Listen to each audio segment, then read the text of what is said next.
创作出望春风、保破梦加经典歌曲作曲家李林秋伊伫台北大稻埕的旧厝，也因为产权的纠纷，互法院拍卖，落尾是伊后生家买落来。伫市政府佮文化部的补助，即卖已经修复完成了。嘛，加做歌谣音乐馆嘛已经对外开放，咱做伙来看卖。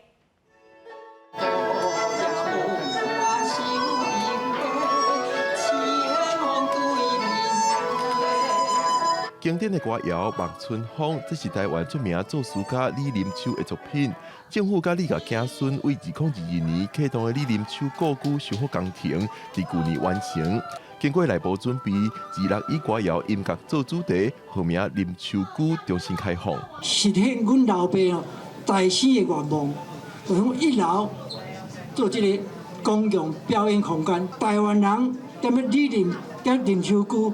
唱台语歌，同时咱会邀请国外迄个艺术团体来共同来遮表演，咱内容较丰富。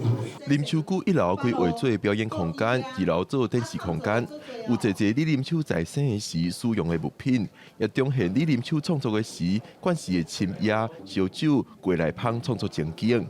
林秋居通重新开放无简单，除了李林秋的囝李秀甘总钱以外，中央地方也斗3工。修理经费2000多万，2000多万文化局退咱补助40%，文化局甲文化部申请，因为甲咱补助35%，我家己出25%。走了3任市长，各位才看到这样的一栋建筑，真的。